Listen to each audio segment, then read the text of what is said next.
ایسا ایسا ایسا نہیں کرتا ماں. ارے یہ کون الٹے چھترے کو 300 روپے دے رہی؟ الٹے چھترے سمجھتے؟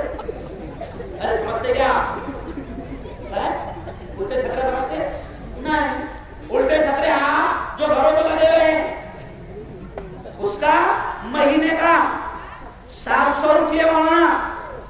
اور مولانا اس کا ریچارج اگر چینل کا ختم ہو جائے 30 تاریخ کو ختم ہونے والا ہے تو 28 تاریخ سے بچے خود بولتے ہیں ابا وہ ریچارج ختم ہونے والا ہے.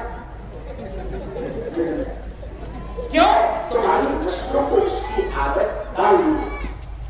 اور مولانا میں اس کے مخالف دین کو ایسی ایک دم یہ وہ کہتے ہیں نا فارسی کی کہاوت ہے مال مفت دلے بے رہے مفت کا مال بے رہے سے قدر نہیں آتی ہے. ٹھیک ہے زیادہ مت لو مگر میں کہہ رہا ہوں آپ سے مشورہ دے رہا ہوں. ٹھیک ہے وہ آپ کی مرضی ہے لیکن قوم کو احساس ہونا چاہیے کہ میں میرے بچوں کی قرآن کی تعلیم پر خرچ کر رہا ہوں. جب آپ ان سے لیں گے نا 200-300 تو ماں بھی بولے گی چل جا جلدی مدرسے کا ٹائم ہو گیا. باپ بھی بولے گا کیونکہ جہاں مولانا باپ 500 روپے مہینہ ٹیوشن کو دے رہا ہے وہ مولانا وسیم صاحب حافظ صاحب جہاں باپ 500 روپے دے رہا مولانا اس کو اتنی فکر ہے اس کے ٹیوشن کی کہ باپ خود لے جا کے چھوڑ رہا نہیں سمجھا کیونکہ پیسے بھر رہا ہے نا. اور مدرسے میں تو اتنا فکر ہے کہ اگر دنیا میں سمجھو اس محلے میں 6 مسجدیں ہیں تو اس کو کم بخت کو یہ بھی نہیں معلوم کہ اس کا پورے کون سی مسجد میں ہے. نہیں سمجھا خاندیشی بول رہا ہے تھا مورد میں یہ بے حس ہو جاتے ہیں پھر.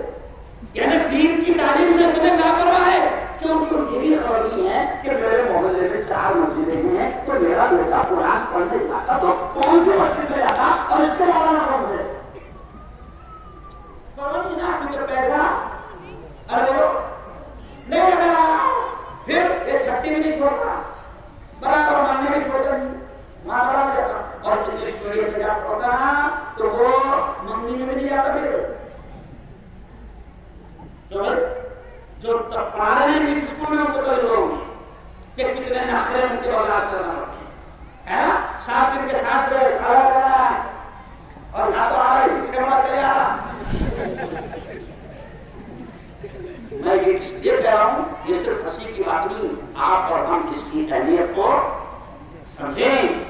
میں آپ سے کہہ رہا ہوں کہ تعلیم پر اپنی اولاد کی محنت کرو بلکہ میں آخری بات کہتے ہوئے اپنی بات کو سمجھ لوں گا. اب در بننے والے میرے یارو سنو میری بہنیں میری بات کو سن رہی ہیں. ان سے بھی کہہ رہا ہوں کہ میرے یارو میری بہنوں سنو اگر ہم نے اولاد کو دنیا کا ہر آرام دے دیا ہر عیش دے دیا اور اگر ہم نے ان کو دین کی ایمان کی تعلیم دی قرآن کی اسلام کی تعلیم دی تو سنو دنیا والوں یہی اولاد کل اللہ کے دربار میں اللہ کی عدالت میں ماں باپ کو مجرم بنا کر کھڑا کرے. ایسا ہی میرا بات ہے